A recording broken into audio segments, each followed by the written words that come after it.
Hello and welcome. I'm Patrick Curtis, your host and chief monkey, and this is the Wall Street Oasis podcast.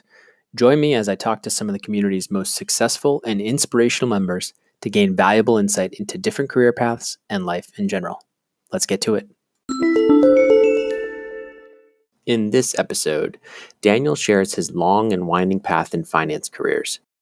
Initially getting his undergrad degree, a CPA, and a master's in finance in France, he moved to the U.S. with Deloitte in their restructuring practice. From there, he used an MBA from NYU Stern to jump into investment banking at Lehman Brothers, starting as an associate with 3 young kids. We learn how he was able to make the jump into real estate private equity fund and what happened 4 years later during the great financial crisis.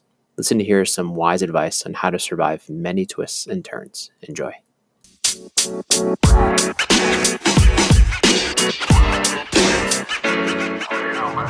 right, Daniel, thanks so much for joining the Wall Street Oasis podcast. You're welcome. Nice to be here. So it'd be great if you could just give the listeners a short summary of your bio. Sure. Daniel Rubin. I'm French originally. Can't hide my accent. I've been in the States for more than 20 years.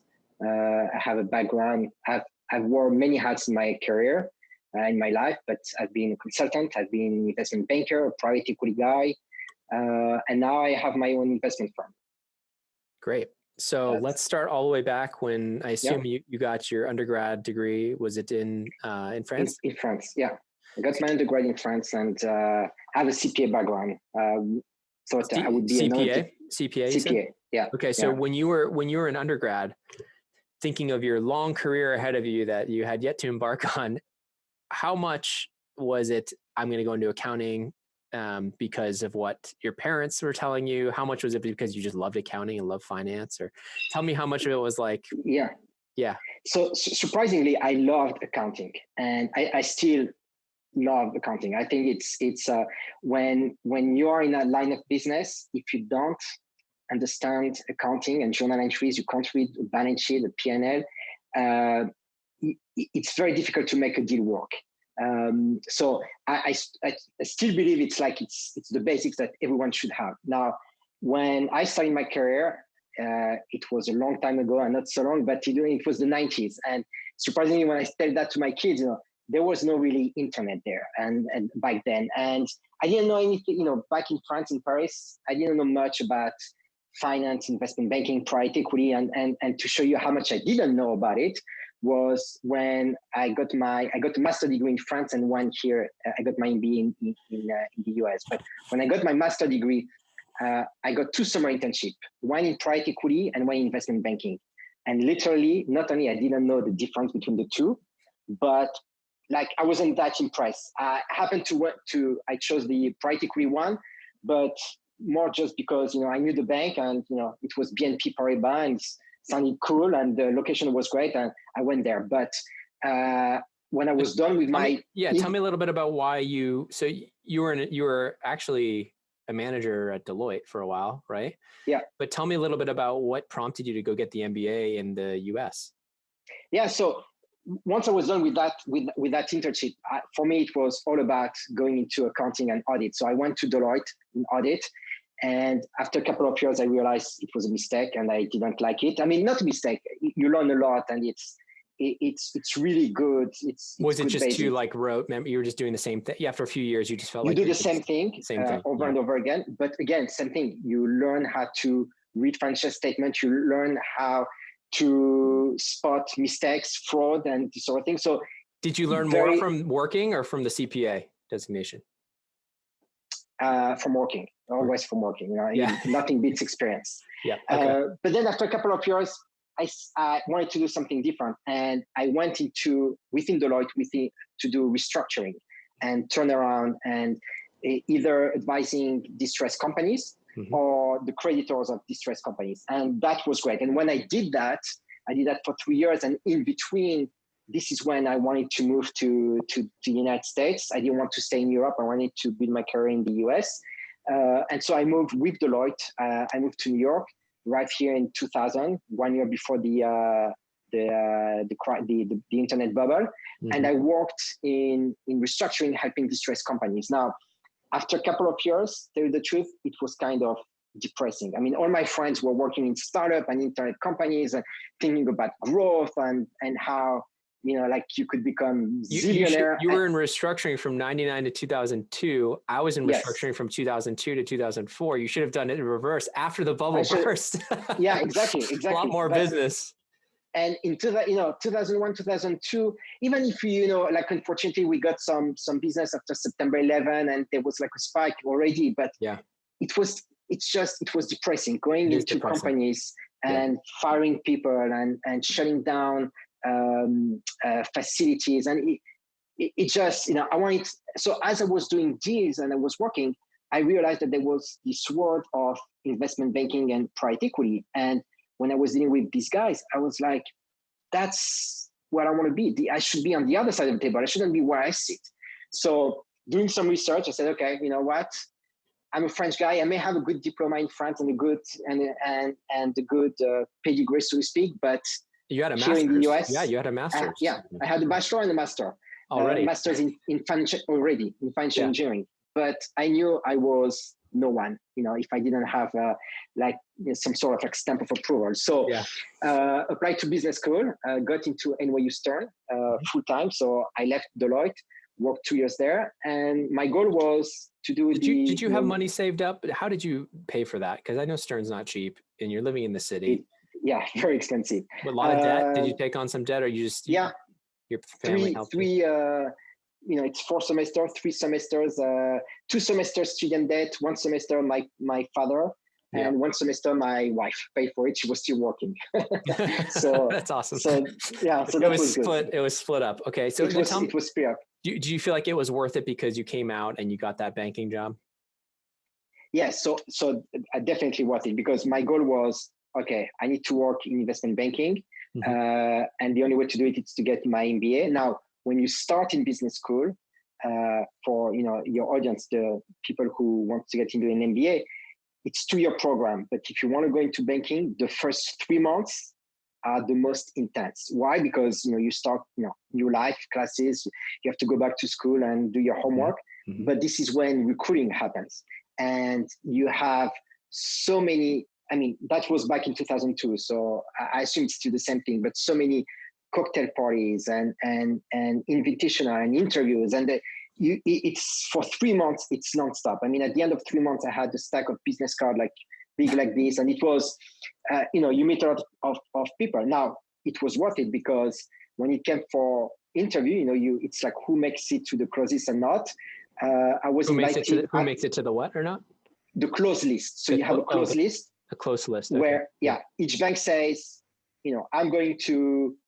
These are the 10 students I will interview for the internship. Yeah. And you need to be on and they interview only like 10 or 15 students. Now you want to be in as many banks close list as possible. Yeah. I made it 11 out of 12 banks. So that was pretty good.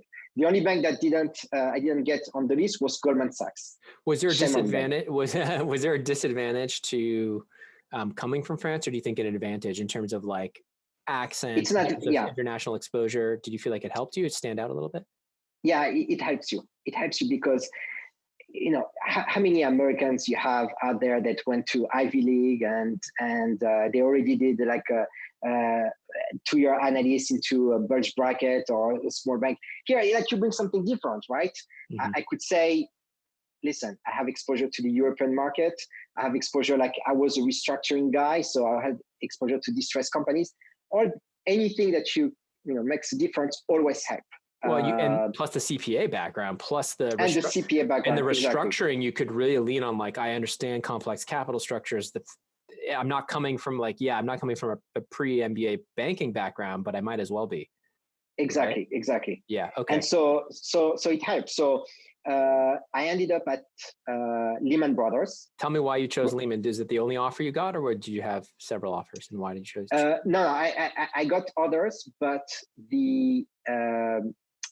when you look at all these banks, what you look at the end of the day, because almost the same thing. You do the same type of pitch book. And so what we used to say in business school is you look at the asshole ratio and how many assholes there are in the bank and how miserable your life would be or not. Yeah. And literally the two best banks back then, and now Lehman is gone, but was in terms of the lowest asset ratio was Lehman Brothers and Goldman Sachs. And these were the banks where you could see that, people were important. It wasn't just about, you were not, if you know the book Monkey Business that every MBA student has to read. That's why Wall Street Oasis is all about monkeys. Okay. Yeah. So I read that book, and when I read that book, I was like, holy crap, what did I get myself into? Do I really want to do that? And literally when these two banks, it was, and for me, I had already a family. When I started in banking, I had a wife and I had 3 kids as an associate. You had 3 kids? How old? 3 kids. When you started? Young, below, I had twin boys that were 4 months old. They were born just before I graduated from school, and one kid who was 2 years old. So imagine, I have a 4, 2, and a 1-year-old. So I kind of a little bit get what you're into. So you get it. Horrible. But now, when you work in banking and you come back at 5 a.m. or 6 a.m. and you have to be back in the office at 9 a.m. and you have 2 choices. Either you go to bed for an hour or you don't sleep and, at least you can enjoy your kid for 1 hour before taking a shower and going back to the office. These are the type of things that you have to start thinking about when you have a family and you do banking. But look, I did it. I don't regret it.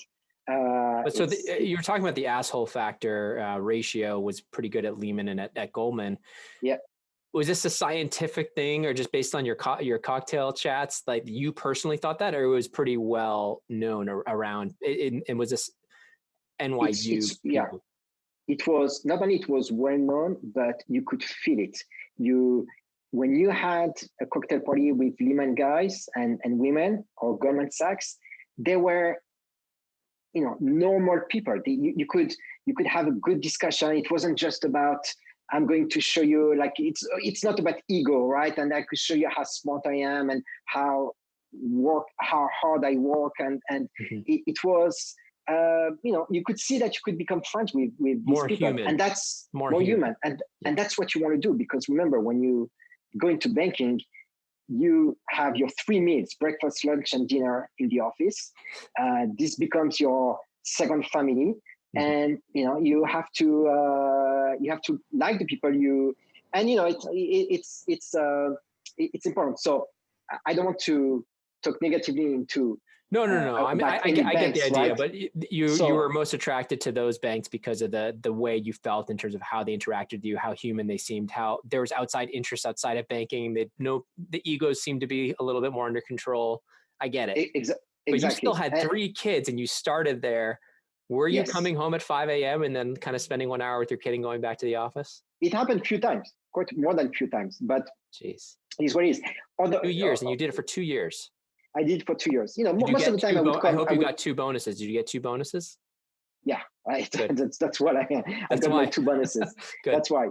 But most of the time I would come around midnight, not 5 a.m. That would be the worst I did was something like 50 or 55 hours, no sleep, nothing. Straight, right? Yeah. Straight. That's horrible. I did 40. That's horrible. I thought that was bad. Yes, but with the adrenaline, you don't feel it. That's the thing. But what I learned, something I don't regret at all, because first 2 years in banking, it's 4 years in any other industries. So, and you work with very super smart people, and that's what was impressive. Like you would sit down with. I would sit down with my MT, and there would be top notch, like in terms of technical analysis, like finance was still, even at 45, 50, 55, they would know everything about that I just learned in business school. They would look at my model, and in 5 seconds, maybe 4, they will spot the errors. Like they were very, very sharp. And so it's a great community family to be part of, and you learn a lot. And you were busy, 04 to 06, a lot of yes, M&A going on, right? A lot of LBO. I was in the industrial M&A group. Yep. So our clients were KKR, Blackstone, they were doing all these big deals. But when I went into banking, it was always with the idea of eventually going to private equity. And did you feel like, I'm trying to think back then, was it very standard back then where it was very hard to break into private equity as a post-MBA associate? Was that difficult back then as well? Or a little bit easier? No, the problem is like, I don't know how difficult or easy it is. It's almost impossible. It's almost impossible. Okay. Without pre-MBA private equity experience right now, I've interviewed 2 people out of 130 guests or so, or 120 guests that I've spoken with. And I think only 2. And even those 2 surprised me. And when I hear the stories of how they got in, they basically didn't stop until they got in. Exactly. Look, and I'll tell you how I got in. But yes, back then, the problem is your competition, right? So I got to Stern where someone went to Harvard. I went to Goldman Sachs where someone went to Goldman Sachs. Pre-MBA, I went into Deloitte Consulting where someone was at McKinsey. There's always someone that can top you. That makes it very difficult, right? There are not that many jobs, especially if you want to stay like in New York City. So there's location and there is the industry. So it was very difficult to break in. And being a banker, it's like, how they say like every US senators, they are senator, but really their dream is to become president.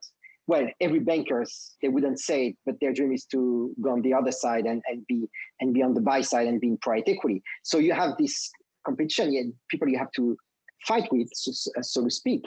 And to get into private equity, I contacted a lot of people and sent my resume and I had some connection, but still, it's like I said, it's very difficult. And you have to, at the end of the day, you have to be lucky. But when did you start? So like you knew that banking was help you pay back your loans. But you sacrificed a lot because you had 3 young kids then. So tell me a little bit about when you started looking. Was it in that second year, or did you, right when you had the job, did you immediately start building that network? Tell me about how you kind of laid the foundation to make that jump. Yeah. So when I started at Lehman Brothers, it was always in the back of my mind, right? So when I started, you do like a rotational program, and I knew that the group that will allow me where we have the highest probability to get into private equity was industrials M&A. Why? Because a lot of private equity acquires industrial companies, mature companies, stable cash flow, easy to do an LBO on, right? If I had chosen, technology, communication, maybe if you want to go into VC, but more difficult if you want to be in private equity. So my goal from the beginning was I need to get into that group. It was a lot of politics. That's interesting because I wouldn't think industrials is like the top. It's typically not the most sought after group, but it's a good point. Industrial, typically has a lot of leverage. A lot of leverage. It's if you at least back in the day, right in 2004. In industrial M&A, like this is where we were doing all the largest LBO, and you see the what we were pitching to KKR and Blackstone, where this was back then, we were pitching like 20, 30, $40 billion LBO. It doesn't exist anymore, and maybe it will come back. But that was the group. It was well known. It was called industrial M&A, but our clients were not GE or Tyco. It was only PE shops. Got it. PE shops. So I need to get into that group. I worked hard, did a lot of politics, schmoozing, inside Lehman to be in that rotational group. And once I was in that rotational group, and remember, there are only 10 people out of the entire class, every schools, right, so at Lehman that will get into that group, then perform well. And again, it's all about making a name for yourself and making the right connection. And how do you do that? Besides good work, error-free work, working hard, working late, is there anything else you're doing in terms of like trying to be trying to make that personal connection with those senior bankers on your team? Well, first you have to be yourself, right? They will spot if you try to be someone someone you're not. And what I did was find the person that's influential, and that will have like a say, or could talk on your behalf, and basically show him, you know what, I'll be your wingman. Like literally, I won't let you down. I'll do whatever it takes, and no complaint. And you'll have always like an A++ job. I will make your life easier. So finding the right guy or woman and showing them that you will make their life easier. Showing them though, not telling them. Exactly. So, and it's what you do during the rotational program, and that's what I did. That's only like a week or two, right? It's 1 month. So it's 1 month. Okay, so you had some time. 1 month. Okay. Yeah. Okay. So you have some. Well, but it goes very fast also. 4 weeks, it's nothing. It's nothing. You learn about a new industry. So I had I had the consumer retail, industrial, and communication. These were the 3 groups. Got it. And I was able to get into industrial M&A. And then when I got so from the beginning, I knew, okay, that's what I'm going to stay there. Yeah. 1.5 years, 2 years. And basically by the end of my first year of Associate 1, this is when I have to start looking for a job. And so send a lot of resumes, talk to a lot of people. This is where you play the NYU Stern card, having, you go back to that network and in business school and trying to find the opportunity. But again, it was very difficult. I don't know, I talked to easily 100 people, sent 200 resume. And then one day, and that's always the way it happens, I get a call from an email from someone. And the person says, hey, I got your resume from so-and-so. At that time, the person was the head of real estate at Warburg Pincus. Warburg Pincus, large buyout shop. Yeah, I know Warburg. The guy was retiring from Warburg, or thought he was going to retire, decided to set up his own PE shop. And he said, listen, I thought I was going to retire. I got your resume 6 months ago. I decided to raise a fund and start up on my own. I have $100 million.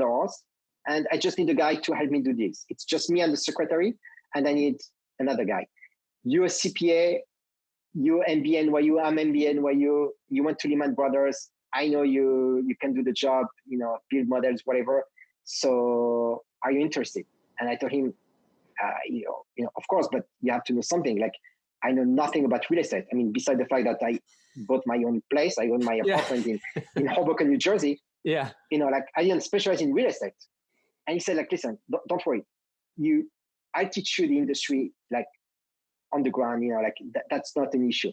Like as long as I know you have the basics in finance and accounting and so forth, I can teach you the job.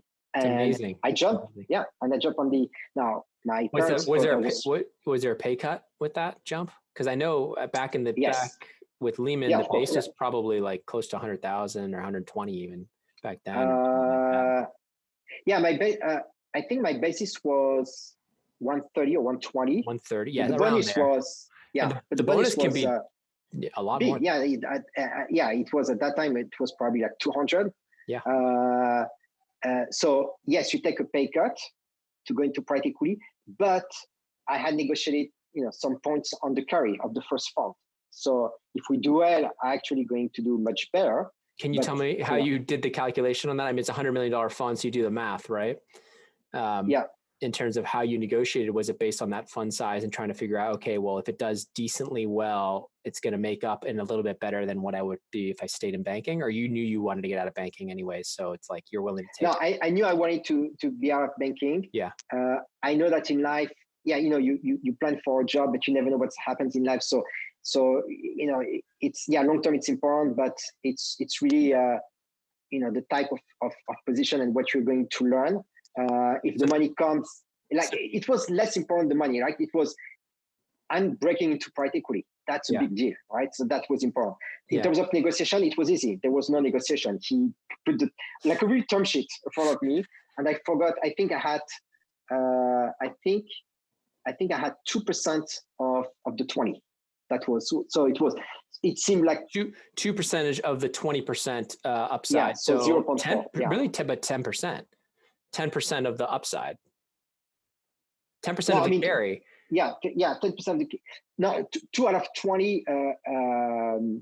So it, not half of, when you say 10% of the carry, it's like, if it's a 20% carry, it would be like, I have 50%. No. I meant 10% of the 20. Yes. I know what you mean. So 2% total. Yeah, 2%. Of the upside. So it wasn't that much, but you know what? It didn't matter. It was about, look, the way I saw it is, I'm going to work directly for someone who was the head of real estate at Warburg Pincus for 25 years, who himself learned the business from Lionel Pincus. So I got several times a lot of wisdom thought, like Warren Buffett, when he says something and you write it down.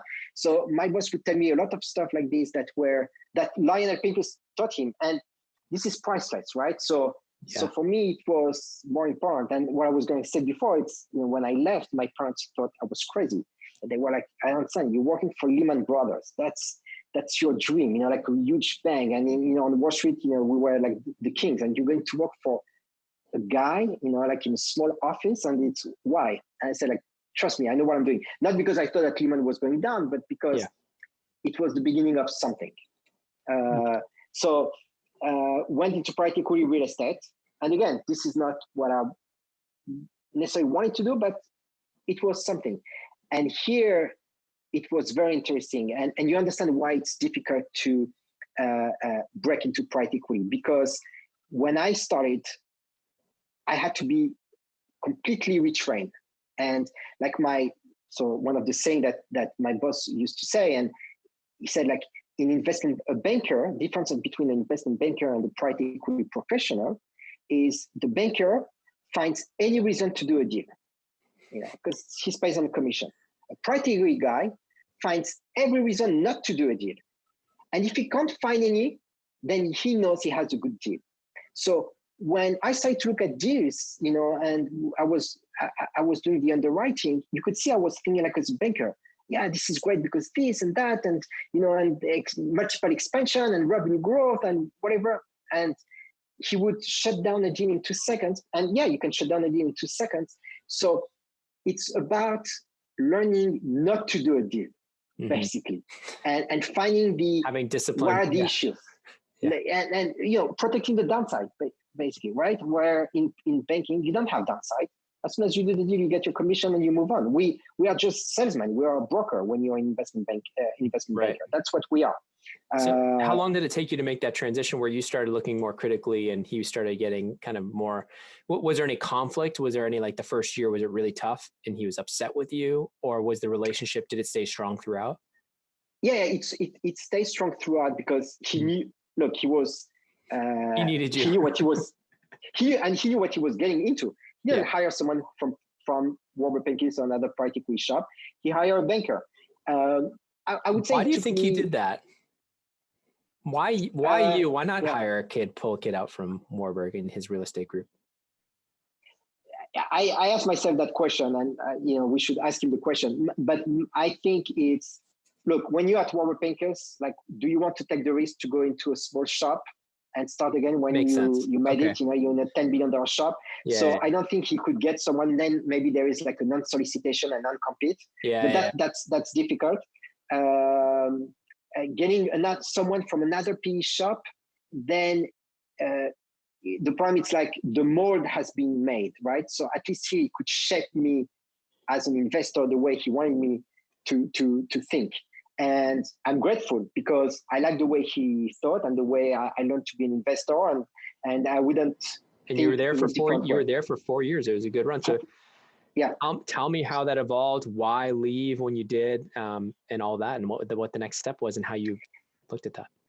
So the fund was not doing well. We invested in top of the crisis, 2007, 2008, 2009. Horrible vintage. Yep. Okay. Horrible vintage. For a real estate fund. Yeah, for a real estate fund. Now, when we, back in 2010, we had only invested 50% of the fund. So that was the good news. The bad news, we had invested 50% of the fund. So at some point, like, he couldn't, like too much fixed costs, and I was getting more and more expensive. So we separated in good term, by the way, because he said, listen, I pay you as, you don't have to work anymore for me. I pay you until you find another job. Just, find another job. And so back then in 2010, I thought, I'll find another job in private equity easily. Right now I have 4 years of experience, 2 years of banking, MBA. For me, I thought even better that, that we separated ourselves. Well, forget it. It's even then 2010 very was tough, difficult. though. Yeah, 2010 wasn't a full recovery yet. It was a slow. It wasn't a full recovery. Yeah. And, it was, so I made it close to, with very good firms, like close to the final round. But yeah, couldn't find a job. So in private equity. So then I saw this new boutique investment bank that was started by a former Lehman Brothers guys, focused solely in real estate. And I said, you know what? I give the guy a call. I gave him a call. Within a couple of weeks, he hired me. He was starting his investment bank, and I was back in banking. I was miserable, right? Now I'm back in banking. Now it's a little bit different. Well, it's a little bit different miserable because the lifestyle went back to what you were like at Lehman. Like it was exactly like it was before, since he had been at Lehman.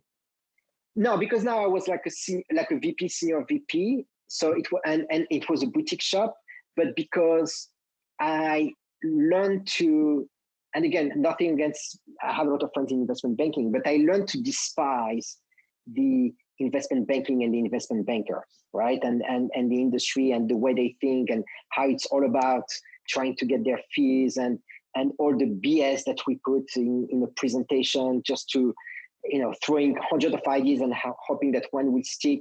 Like we were not, everything that I learned, and I was happy I learned, like I was scared of losing it, this mindset. And that was my worry. And that's why I was miserable. At the same time,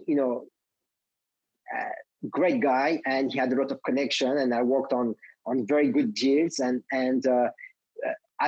some aspect of the real estate industry that I haven't seen at the previous job. So it was something good. But here it was small firm backed by one very large firm and another small investment bank. At the end of the day, the firm just shut down after a year and a half. So it was good a year and a half, but it shut down. And then now I'm, summer of 2011, and that's life, by the way. Like there will be a lot of ups and downs in life, and you learn that, and it's actually good because it's you try to reinvent yourself or think outside of the box, and it forces you to kind of like, you can't become kind of a passive observer in your own life. It forces you to like, oh man, like you have to actually take hold. Whereas oftentimes if you're getting paid well, you're in a decent spot, you can get you're stuck. in cruise control, and but it's fine until it's not. And then when it's not, if something happens, and I see people getting fired, they are like 45, they did the same job for 15 years, then you have a real prime. Here, being an entrepreneur, I think it's and being sometimes like seeing of everything, right? Having a job, being well paid, being unemployed, seeing what it is, what you have to do. And so sometimes being an entrepreneur to find stuff, that's important. And so this is what I did. So back in 2011, I thought, look, I worked in banking, I worked in private equity, CPA background, I have 2 master's degree. Why, like I'm in my mid-30s back then, maybe I should strike on my own, try something. So I tried a few things, small advisory / investment banking, working on this. But then this is, you go through your Rolodex and contacts and you work on this. And, at some point, I had a pipeline of deals where I remember it was like $2 or $3 million of potential fees I could make. Now, in investment banking, or it can be anywhere between $0 and $3 million, right? Like maybe none of these would happen. But to show you like the type of deals, like I was working on this in the hundreds of millions of dollars, and it was just a one-man show. But I had enough experience, gray hair also, and contact to make it work. And so I like that, and so I work on few transactions. Yeah, I see here you did 300 million in transactions under your, is that your own thing, CW? So CW, that was part of one of the things. So for instance, I approached CW Capital was, or still, maybe probably still the second largest special servicer in the United States. Okay. And I went to the CEO, which I knew, and I said, listen, you have a great business, a cash cow, right? It's the world. It's like we're dealing with all the post crisis, but it's not going to be this way forever. And you're sitting on a melting iceberg, right? So you need to start thinking about the future and what to do and how to diversify your revenue stream. Yeah. And I became like senior advisor, senior investor. They didn't have a guy like me, and they said, okay, we'll hire you for 6 months as an investment banker and help us. And I look at opportunities, and at the end, we did 3 deals. We sold 2 companies, and we acquired 1. Mm-hmm. And helping reshape the company. And the company was owned by Fortress, so I was dealing directly with. I was working for the CEO and the board and Fortress. But that type of thing that were you paid well for that time, for that less than a year? Were you paid a couple $100,000 for that work that you did? Yeah, even more than that. Yeah. I was paid well because I sold it like this. I said, listen, you'll save money by not hiring a bank. You have your own investment banker. Yeah, I can do this sort of thing. Not, they have to trust me, and it's good that they trusted me. Yeah, give me a shot. But I showed them, and they were pleased, and they showed them how to think differently. So the CEO also, it was good for him to have someone that was smart in quote, helping him in the office vis-a-vis the board of director, right? And knowing that the board of director, it was a bunch of Fortress guy, intense, this intense, high testosterone hedge fund guy, in the board. So he needs someone like me. So I did that, and then at some point I got this opportunity to go back into private equity real estate and to join a private equity real estate firm as the number 2 guy. So there I was the COO, CFO. So that was good because I was looking at all the operation, and I was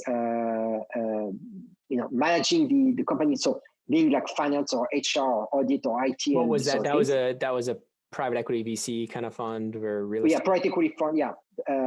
We how much co-investment money. We were managing a little bit over $200 million with co-investment money. Okay. And working purely on real estate project. Mm-hmm. And on top of that, of being what I was doing, I was the investment guy because there was just like one analyst at the company. So I was literally anything but the CEO. So working very, very hard, but great experience. How to run a firm, how to do deals that I hadn't done in my prior private equity experience. Because we're a private equity firm, but also a little bit an operator. So, for instance, we were co-developer on a high-end luxury real estate project in Soho. Mm-hmm. So learn a lot about this. Every position you're going to learn something, and that's the great thing. And then around 2017, everything is going well, but I'm thinking, you know what? You reach a point in your life where, without being, condescendent or too modest, you feel that no one can teach you anything anymore. That you have everything you need to strike on your own. That I could work for someone else and I make good money and maybe have something good, but I didn't feel that I could. I was more on the other side, right, where I can teach someone, people something, but I couldn't learn that much from other people. You can always learn, don't get me wrong, but you reach a level where I said, maybe it's time to strike on my own. And I had a good friend of mine who was in hedge fund, trader, 15 years at Goldman Sachs and in a hedge fund. And we were thinking the same thing, and we said, you know what? Let's do it. Let's start our own investment firm. And also, this is the thing, with maturity, you learn that that's okay if you're not in like a specific box, right? So what I mean by that is 15 years ago, when I started at Lehman, my only goal was to work in a pure private equity shop. You would tell me work in a VC firm? No. Private credit? No. Work in real estate? No. Like, I didn't want all this stuff. I wanted the pure LBO shop. For me, that was private equity, and that's it. And anything other than that, I would be miserable. I did that a little bit, but not like really in a firm. And when I started my own firm, like, I didn't want to do pure private equity. I wasn't interested in that. And you've seen different things in your life, and then you start thinking like, what do you want to do? And I decided to focus on private credit. And the reason I did that was looking at everything I've done and learned in my life. Mm-hmm. I was looking at the risk-reward ratio and where risk reward / if you brain damage, if you look in 3D, and where I want it to be. And look, if you're in the hedge fund world, because we thought, maybe we can start a hedge fund. We could, be an activist or invest in real estate companies, or to leverage what I did. But in the hedge fund world, if you make 5%, you're top quartile, and you're very lucky, and so forget it. Private equity, okay, it's good, but to be on top quartile, you're gonna make 15-20%, and a lot of work to get there. When you're on the like real estate developer, for instance, you can make 30-35%. A lot of brain damage, you can lose a lot of money. But then we look at private credit, and we saw that in private credit, I can make 15% with much less risk because I'm on first position or sometimes second, less brain damage because I don't actually have to do the work. I'm backward operator, and I was like, that's what I want to be. It's if you make 15%, there's nothing to be ashamed of. And private equity firm, they work hard to. We have our vintage was 18%.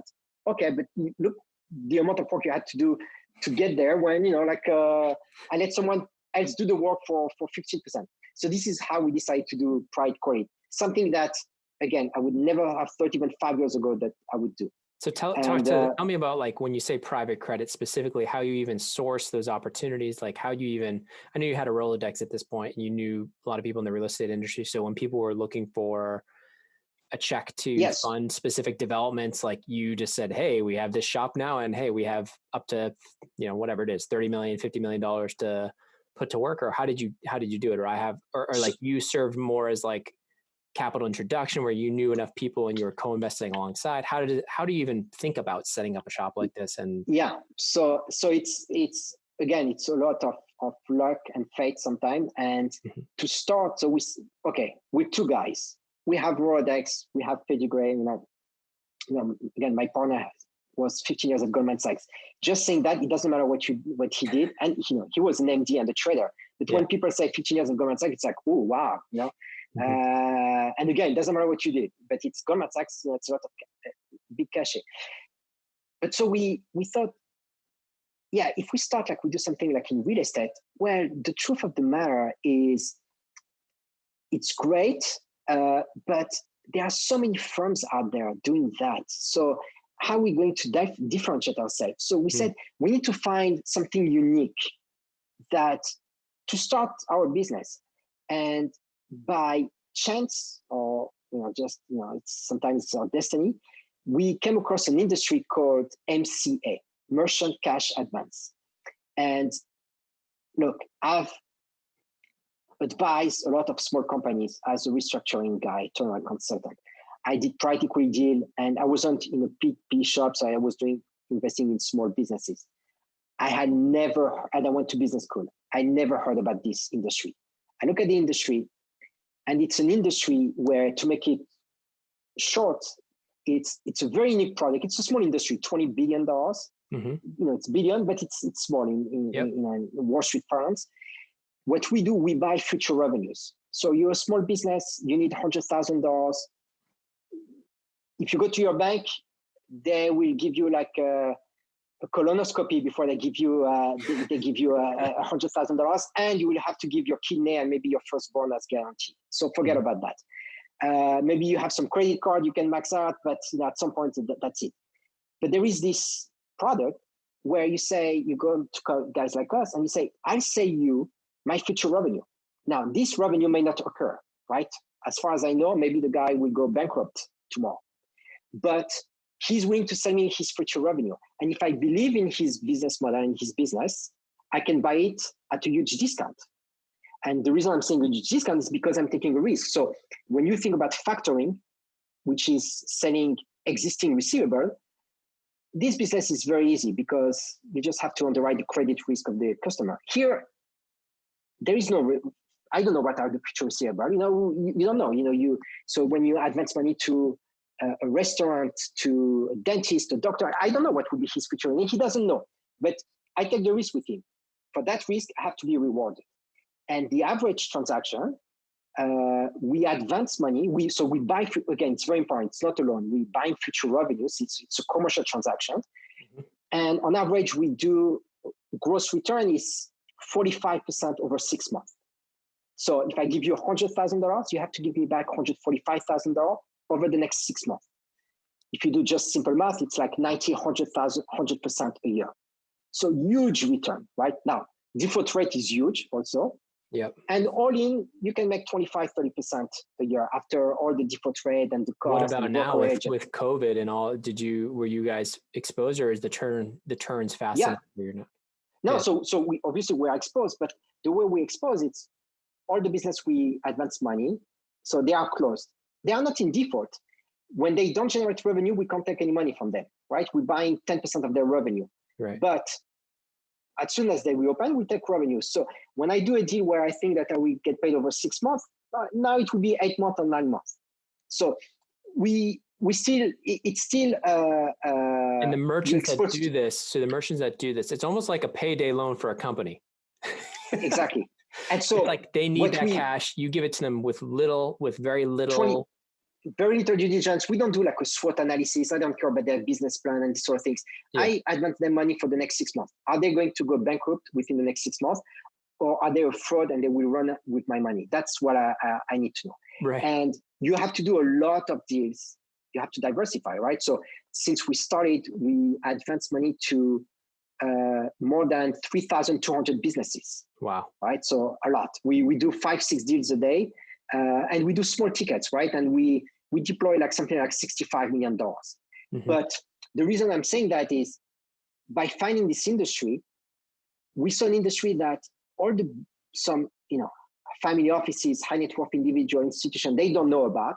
When they look at it, they think it's, they are thinking like even the mafia doesn't charge this rate. So like it's worse than loan sharks. So what are you guys doing? They realize that we can institutionalize that, and that's what we're doing. So we set up closed-end funds, and we have fund administrator and fund auditor. And my fund administrator had to learn about this industry. My fund auditor had to learn about that industry because all the people in that industry, no one does it the way we do it. They are more like street smart, and we brought the institution basics there.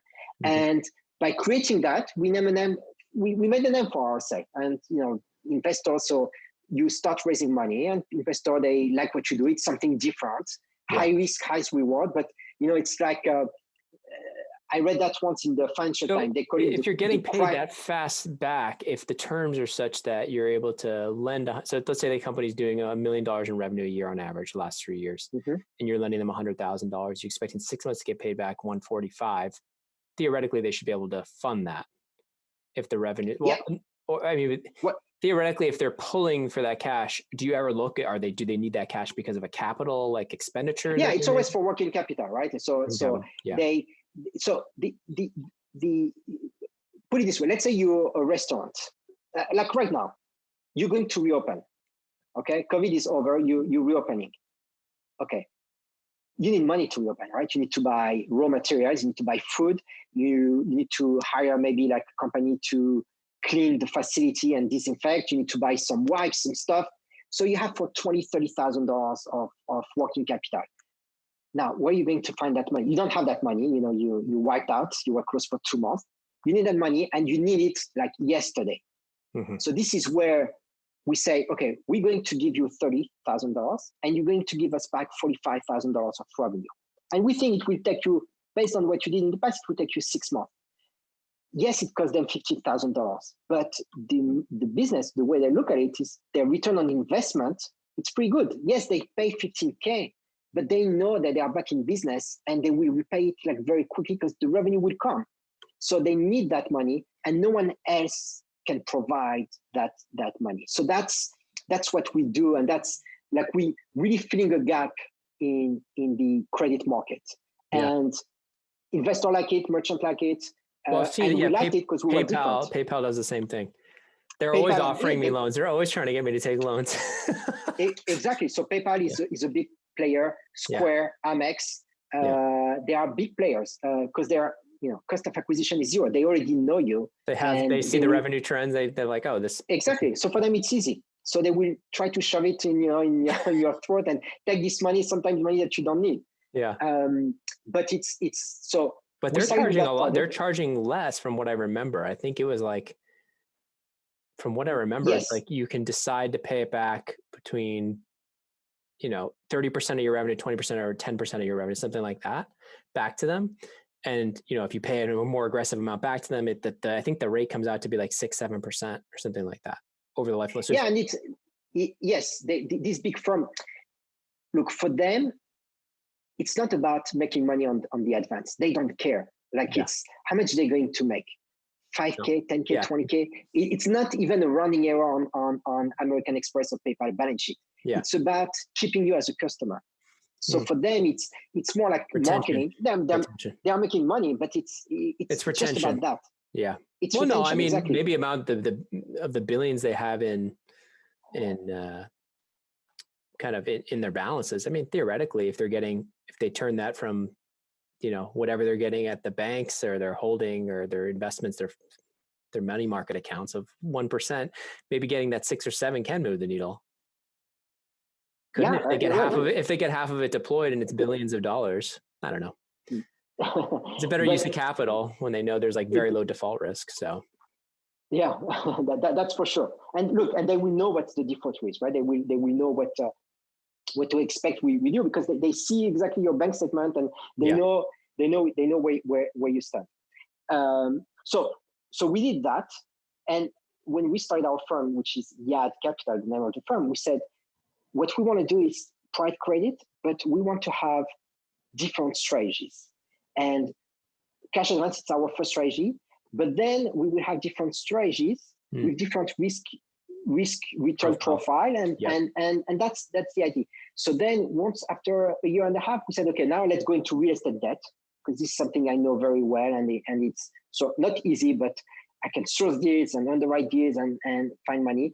But again, with the idea of doing a little bit risky, right? So not the senior loan at 6%, but doing mezz or pref at 13, 14%, 15%.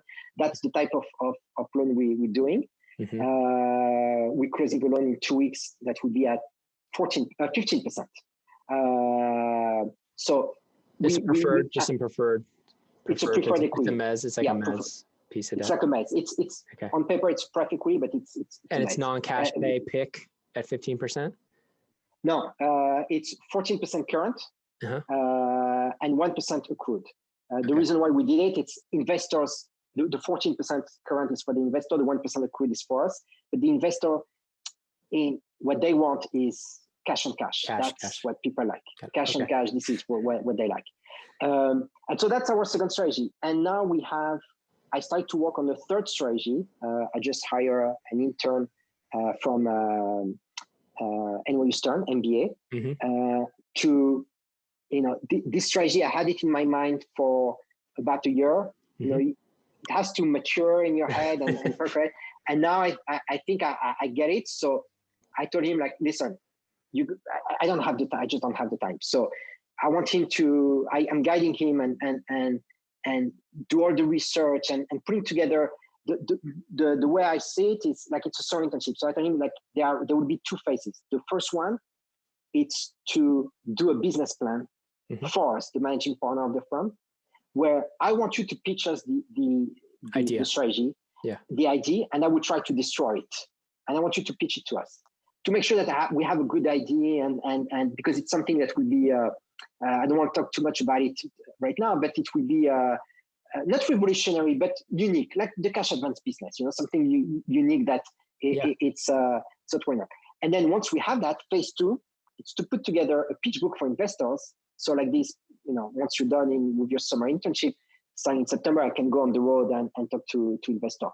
But that's what we want to do, having like different strategies. And when you go through your career, what I learned is, first, if you have plans, you put it in the trash, right? It's not going to happen. Put your plans in the trash. That's good lesson number 1. In the trash.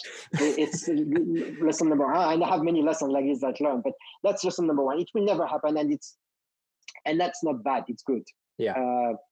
Because what you may encounter are things that you would never think about, and being like, again, in industries or career that you wouldn't think. So that's good. But for that, you have to be open-minded, right? And if I had said at the beginning, like, oh no, practically real estate, I don't want to do that. I want to work only in a pure P shop or IBO shop, where I still be in banking, or maybe unemployed. Who knows? You would have been at Lehman probably when it went under or whatever. Yeah. Yeah, for sure. Yeah. And then Barclays, and then God knows where I would be. So you have to be you have to be open-minded and look at everything is an opportunity, to meet new people, to learn, and it's your reputation is something that's very important. And it's now we have LinkedIn for the past 15 years, and that's good because you create a network. And I strongly encourage people, when they have like a LinkedIn profile, like in my profile, I may have like 1,000 people on my network.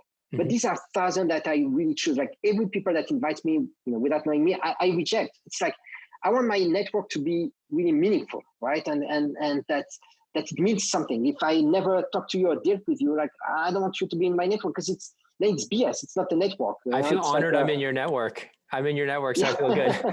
No, but it's really. I get it. No, I think it's important. So over your life, your career, you start different. Oh, I lost you there for a second. Sorry about that. No, it's okay. Yeah, I lost you just for a second. It was a call, and I. No worries. Can you see me? Okay. Yeah, I can see you now. Okay, and so so it's you meet different people, and that's very important, because if you in one line of work and one industry, your network is sort of limited. But in life, you never know, and you need to expand your network as much as possible. So be open-minded to everything that comes towards you. Yeah, I think it's funny that you say kind of be somewhat choosy on your network. I encourage a lot of the undergrads and everybody to aggressively network with almost anybody in any related industry they can, just to learn. So it's a little bit different advice. I think for somebody like yourself, who probably came on LinkedIn as a more senior professional, once you were like mid-career, early career, you didn't want to be bothered by all these random people hitting you up. Yeah. So, and like, you were curating you were using LinkedIn almost to curate a higher value network, so that it meant, each connection meant something to you. And so you can use it that way, which I think has value, because then like every single person that's I'm connected to means something. Or you can use it, but as a student, I wouldn't encourage students to do that. I wouldn't say, hey, I'm only going to talk to the partners, or you should be talking to everybody, other students. Yes. So don't get me wrong. So we're clear. What I'm saying, no, you have to network. But what I'm saying is, if sometimes a student like says, hey, I want to invite you, I want to be on your LinkedIn. Like, no, network, send me an email, or like, let's talk, let's have a discussion. Yeah. And then, once we have this connection, then we can be on LinkedIn. Then it means something. But if you send just a blank invitation on LinkedIn, Yeah. At least for people like me, I will reject it and you lost your chance to connect with me. Whereas, I would connect. Like one thing What if the connection is specific? What if they say, I saw you did this and specifically this, and I'm very interested in real estate debt and funded it. And it's clear they've done their research. Yeah, but it's almost the same. They always say that. Oh, I see that you're in real estate. I see you're an investor, you're in private equity. They always say that. Okay. But when they make the effort, which is easy, right? My email is on my website. So you see my profile, you go on my website, you see the email. I even have, I think, my phone number. So don't do that. But if they wanted, they could call or text or WhatsApp. Yeah. Make the effort and then I will I've always take this rule because it worked for me and it's important.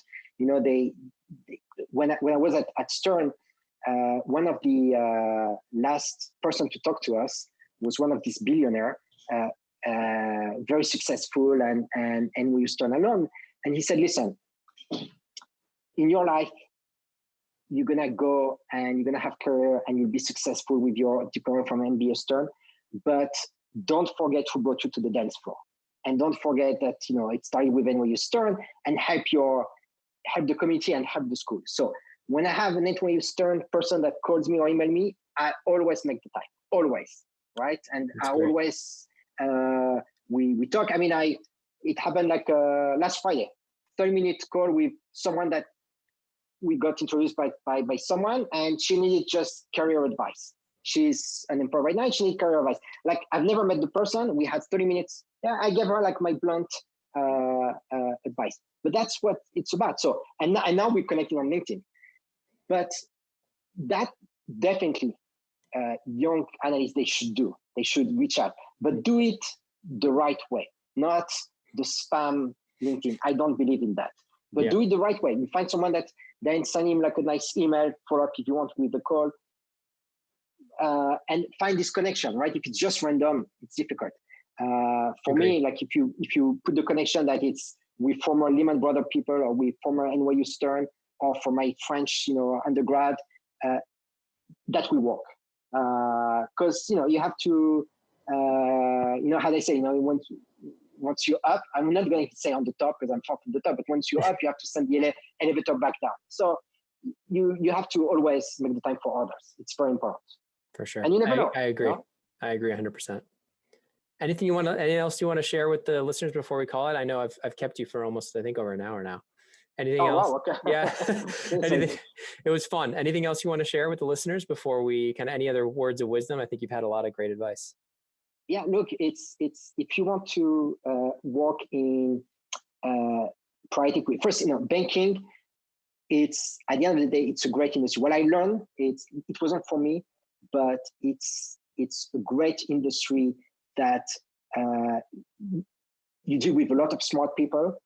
You see so many things, and you're literally in the news. Like, if you like to read the paper, you in the news. Private equity, that was for me. I found it to be, or being on the buy side in general, being an investor, that was my calling, where I wanted to take some risk in life. I didn't want to be just an agent, and I wanted to own my own mistake and where there is a huge potential. But there is a huge potential in banking, right? There are bankers that are making millions and millions and much more than any PE guy. Right. But I don't think anymore there is a right or wrong answer between investment banking and private equity. That was a mistake. It's buy side and sell side. It's just two different type of personality. Yeah. You have to find what suits you, and you have to be, you have to try to avoid listening to your friends, right? Because if you listen to your friends, it's all private equity is the right thing to do, and that's it. Mm-hmm. Not necessarily, right? Not necessarily. Yeah. Especially now, I feel like the pendulum has swung so far to private equity. It's like you have to go banking, private equity. There's actually a lot of opportunities if you stay in banking now, because the banks just want to hold on to you so much. You can get promoted fast. You can get massive bonuses. I talked to a guy in his first 4 years or 3-4 years out of school. He was making like $500,000 already. And it's just insane. And it's because he was really good. He stayed longer than usual and just kept getting promoted in massive bonuses. And that's what I saw with all my friends staying to banking. It's really like a last man standing game. where, at the beginning, it's very crowded and you're like, screw that, I'm going to go to private equity. And sometimes you get promoted but not by choice, because you couldn't get into private equity. And so when you're in the middle of the pyramid, you're pissed off and you still want to go, but the more you wait, the impossible it gets, right? It's very difficult to in the middle of the pyramid. When you're at the top of the pyramid, then it's very easy. If you're head of the group in an investment bank, you can go and become a partner in a PE shop, but that's at the top of the pyramid. But if you stay in the pyramid and you're at the top, then life is actually pretty good, because you're making pretty decent money, high profile job, you travel a lot, you manage people, it's like a small organization, so not that bad. But you have to pay your dues, which are not easy, because it's like we're talking 7-10 years of working hard, very, very hard, all-nighters and so forth. But it could be actually pretty good. So people shouldn't desperate if they don't get the right job.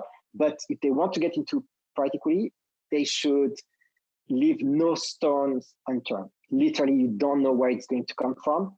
And you have to say to the entire world that you're looking for a job, and talk to as many people. And if it's for you, it will happen. Awesome. Well, Daniel, thank you so much for taking the time. Really appreciate it. You're welcome. And thanks to you, my listeners at Wall Street Oasis. If you have any suggestions whatsoever, please don't hesitate to send them my way, Patrick at wallstreetoasis.com. And until next time.